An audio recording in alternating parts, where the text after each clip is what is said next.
જો તમારું આધાર કાર્ડ ખોવાઈ ગયું હોય અથવા ચોરી થઈ ગયું હોય અને તમારી પાસે ના એનો કોઈ ફોટો હોય ના એની કોઈ ફોટોકોપી હોય તો તમે તમારો આધાર નંબર કેવી રીતે જાણી શકો અને નવું આધાર કાર્ડ ઘરે કેવી રીતે મંગાવી શકાય એ જોઈએ આજના વિડીયોમાં વિથ મી હેલી. આપણા આધાર કાર્ડની સાથે આપણું bank account, phone number, PAN number બધું જ લિંક્ડ હોય છે, રાઈટ? તો સૌથી પહેલા તો તમારે કમ્પ્લેન ફાઇલ કરવી જોઈએ અને એની પણ પહેલા એક કામ કરવાનું છે, એ છે બાયોમેટ્રિક લોક કરવાનું. તમારું આધાર કાર્ડ જે છે તમે તમારા ફોનમાંથી જ એમાં બાયોમેટ્રિક લોક કરી શકો છો. એ કેવી રીતે થાય એના માટે અમે અગાઉ વિડીયો બનાવેલો છે, તો તમને અમારા ઇન્સ્ટા અને યુટ્યુબના પેજ પર એ વિડીયો મળી જશે. સો તમારો આધાર કાર્ડનો નંબર જાણવા માટે તમારે સૌથી પહેલા જવાનું છે UIDAIની ઓફિશિયલ વેબસાઇટ ઉપર.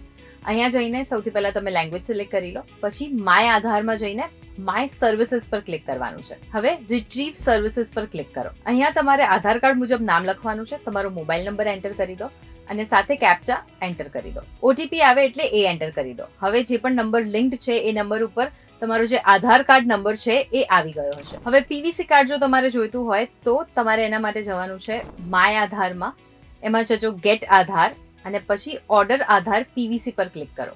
હવે તમારે તમારો આધાર કાર્ડ નંબર લખવાનો છે, કેપ્ચા એન્ટર કરવાનું છે અને સાથે ઓટીપી આવે એ એન્ટર કરી દો. બસ પછી તમારે નોમિનલ 50 રૂપિયાની ફી ભરવી પડશે અને જે પણ એડ્રેસ હશે તમારા આધાર કાર્ડમાં એ એડ્રેસ ઉપર તમારું આધાર કાર્ડ પહોંચી જશે એકાદ અઠવાડિયાની અંદર. સો આમ તો ધ્યાન એ જ રાખવાનું કે આધાર કાર્ડ ખોવાઈ ના જાય, બટ ઇન કેસ ખોવાઈ જાય છે તો શું કરી શકાય એના માટે છે આ વિડીયો. તો આ વિડીયો સેવ કરી રાખજો. કદાચ કાલે ઉઠીને તમારું આધાર કાર્ડ ક્યાંક મિસપ્લેસ થઈ જાય છે અને તમારે નવું આધાર કાર્ડ જોઈએ છે તો તમે આ પ્રોસેસ થ્રુ મંગાવી શકો છો. આઈ હોપ કે આજનો વિડીયો યુઝફુલ રહ્યો હશે. આવા જ ઇન્ટરેસ્ટિંગ વિડીયોઝ માટે જોતા રહો ગુજરાત સમાચાર.